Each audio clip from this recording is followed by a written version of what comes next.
धन्यवाद सभापति महोदय।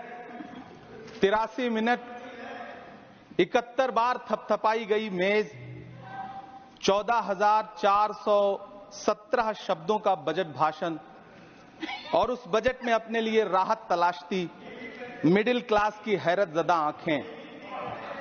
सभापति महोदय, मेरे हाथों में जो दस्तावेज है, दरअसल ये देश के किसानों, गरीबों, मजदूरों की उम्मीदों का स्मारक है। ऐसा लग रहा है जैसे वित्त मंत्री महोदया ने बजट नहीं तैयार किया है, बल्कि प्रधानमंत्री जी की मन की बात का संकलन तैयार किया है। टूटा हुआ लश्कर का भरम देख रहे हैं, टूटा हुआ लश्कर का भरम देख रहे हैं और जिल्ले इलाही के करम देख रहे हैं। ताकत का नशा अक्ल पे हावी है तुम्हारी, तुम देख न पाओगे जो हम देख रहे हैं। वित्त मंत्री महोदया ने इस बजट में महंगाई पर सिर्फ 10 शब्द बोला है। जिस देश में टमाटर 100 रुपए किलो बिक रहा हो। सभापति महोदय, मेरा टाइम पॉज करें और बार बार इंटरप्ट करने को या तो मना करें। हाँ बोले, कृपया बोले। सभापति महोदय, वित्त मंत्री महोदया ने इस बजट में महंगाई पर सिर्फ 10 शब्द बोले हैं। जिस देश में टमाटर 100 रुपए किलो बिक रहा हो, उस देश की वित्त मंत्री के पास बजट में महंगाई पर बोलने के लिए सिर्फ 10 शब्द है। डीजल, पेट्रोल, आटा, चावल, दाल, सब्जी की महंगाई का तो कोई जिक्र ही नहीं। सावन चल रहा है तो प्याज और लहसुन का दाम पूछना तो शायद पाप होगा। मैंने तो यह भी सुना है कि वित्त मंत्री जी जो चीज खुद नहीं खाती हैं, उसके दाम से उनका कोई लेना देना नहीं होता। लेकिन इस बार बजट पेश करने के लिए पार्लियामेंट आने से पहले वित्त मंत्री जी ने दही और चीनी खाई थी। अब तो उनसे यह पूछा जा ही सकता है कि उन्हें दही, दूध और चीनी का रेट तो इन दिनों पता ही होगा। क्या उसे सस्ता करवाएंगी या नहीं सस्ता करवाएंगी? अगर पता है तो कृपया सस्ता करवाइए, क्योंकि इसी चीनी ने अमेठी में एक मंत्री महोदया का राजनीतिक कैरियर कड़वा कर दिया।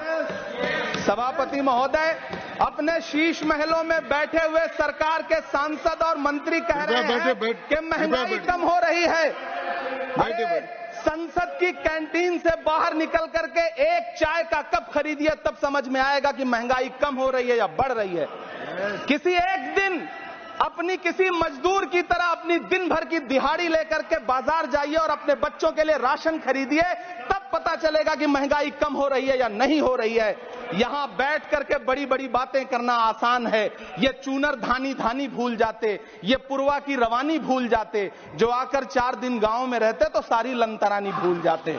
सभापति महोदय, इलेक्टोरल बॉन्ड खरीदने के नाम छुपाने वाली सरकार, इलेक्टोरल बॉन्ड खरीदने वालों के नाम छुपाने वाली सरकार इन दिनों आम के ठेला लगाने वालों के नाम जानना चाहती है।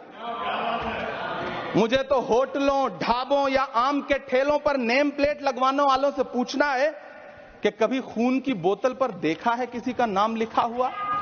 मुझे पूछना है कि क्या कोरोना के दौरान अपनी उखड़ती हुई सांसों के लिए ऑक्सीजन तलाशने वाले किसी इंसान ने ऑक्सीजन लाने वाले किसी इंसान से पूछा था कि ऑक्सीजन लाने वाला इंसान हिंदू है या मुसलमान है? मुझे पूछना है कि लावारिस लाशों के लिए कोरोना में कांधा देने वाले, चिताओं के लिए लकड़ियां सजाने वाले किसी इंसान से पूछा गया था उसका नाम, उसका मजहब?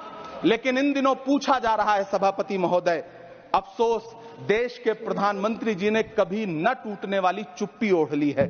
सभापति महोदय, जनता ने 63 सीटें कम क्या कर दी, ये सरकार तो अमृतकाल का नाम लेना ही भूल गई। ये भूल गई है अमृतकाल को, ये भूल गई है मनरेगा को, ये भूल गई है मौलाना आजाद नेशनल फेलोशिप को, ये भूल गई है मणिपुर को, ये भूल गई है महाराष्ट्र को। मुझे गर्व है कि मैं राज्यसभा में महाराष्ट्र का प्रतिनिधित्व करता हूं। महाराष्ट्र जो देश की आर्थिक राजधानी है, जो टोटल कॉर्पोरेट टैक्स का 40%, इनकम टैक्स का 32% और जीएसटी का 20% इस देश को देता है, उस महाराष्ट्र के लिए इस बजट में एक शब्द नहीं है। आप बैठ जाए। सभापति महोदय, आखिर महाराष्ट्र से किस बात का बदला लिया जा रहा है? महाराष्ट्र ने लोकसभा चुनाव में बाबा साहब अम्बेडकर के संविधान को बचाने के लिए वोट क्या कर दिया। प्रधानमंत्री जी तो महाराष्ट्र से बदला लेने पर उतर आए। अब तो शायद उन्हें याद भी ना हो यवतमाल का वो दाभड़ी गांव जहां 20 मार्च 2014 को वो किसानों के साथ चाय पर चर्चा करने गए थे और उनकी किस्मत बदलने के सपने दिखाए थे। उसी यवतमाल में पिछले 6 महीने में 132 किसानों ने आत्महत्या की है। सभापति महोदय, महाराष्ट्र में हर महीने 209 किसान आत्महत्या कर रहे हैं। राज्य सरकार द्वारा सौंपा गया आंकड़ा बताता है कि 1 जनवरी से 31 मई के बीच 1046 किसानों ने आत्महत्या की है। लेकिन अफसोस, इस बजट में महाराष्ट्र के किसानों के लिए कुछ भी नहीं है। किसानों से चिढ़ी हुई सरकार ने बजट में किसानों के एमएसपी की लीगल गारंटी नहीं दी। लेकिन याद रखिएगा, जो किसान का नहीं वो हिंदुस्तान का नहीं।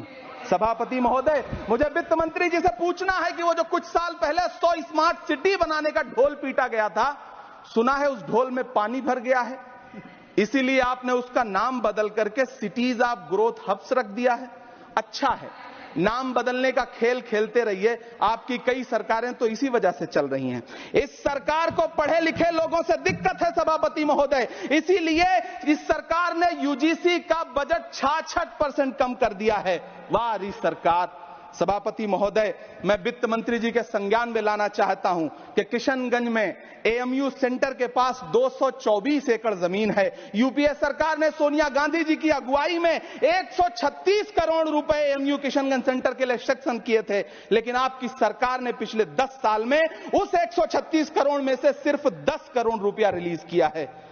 1.5 करोड़ की आबादी वाला सीमांचल बेहतर शिक्षा के लिए उस सेंटर की बाट जोह रहा है। मेरा आपसे सवाल है कि इस सेंटर का बाकी पैसा आप कब रिलीज करेंगे। मुझे उम्मीद है वित्त मंत्री महोदया जवाब जरूर देंगी। सीमांचल उसी बिहार में आता है जिसकी बैसाखी के सहारे आपकी सरकार चल रही है।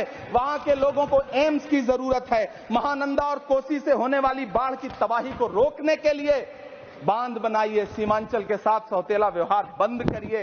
इकोनॉमिक कॉरिडोर बनाने से किसी राज्य का विकास नहीं होगा। विकास होगा स्वास्थ्य और शिक्षा के बुनियादी मुद्दों के लिए बजट देने पर। सभापति महोदय, एक तरफ तो इस बजट में पीएम आवास योजना के तहत 3 करोड़ अतिरिक्त मकान देने की घोषणा है और दूसरी तरफ लखनऊ के अकबर नगर में 1280 वो मकान हैं जिन्हें रिवर फ्रंट बनाने के नाम पे बुलडोजर से जमींदोज कर दिया गया।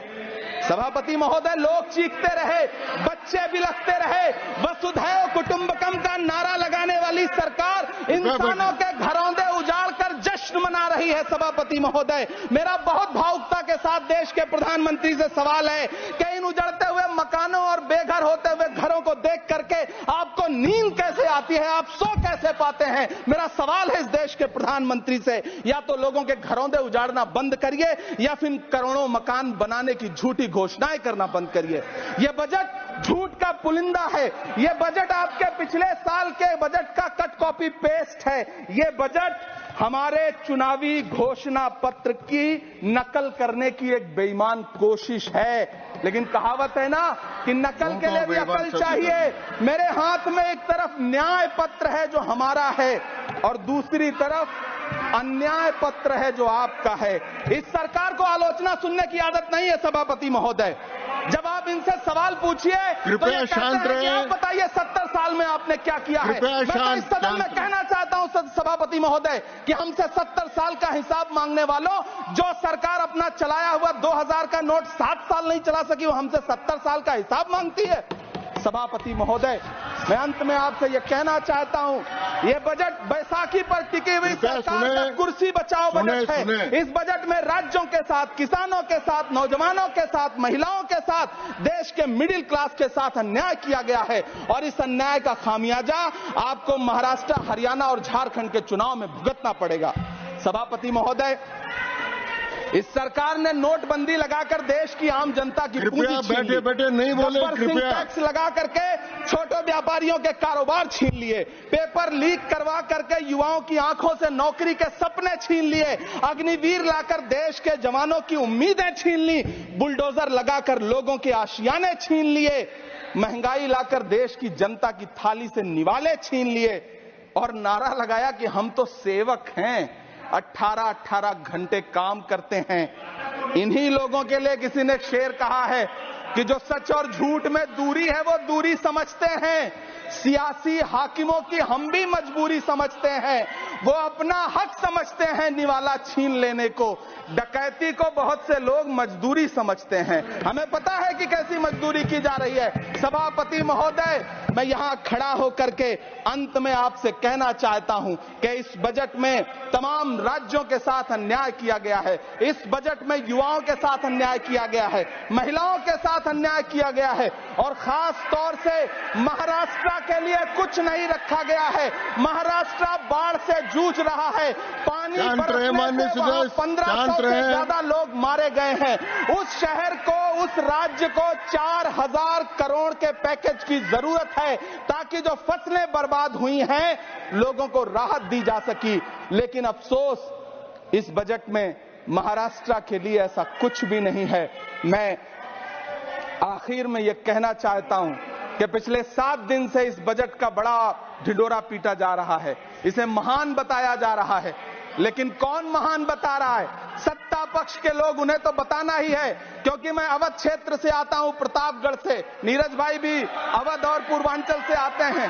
वहां एक कहावत है कि बिटिया की तारीफ किसने की? बिटिया की महतारी ने, यानी कि बेटी की प्रशंसा किसने की? मां ने। तो इस बजट की तारीफ सत्ता पक्ष करे तो करेगा ही, लेकिन विपक्ष के एक भी सांसद से आप पूछिए कि क्या उसके राज्य को कुछ मिला है, तो वो ये कहेगा कि नहीं, कुछ भी नहीं मिला है। बहुत बहुत धन्यवाद सभापति महोदय, मुझे आम बजट पर अपनी राय रखने के लिए। धन्यवाद।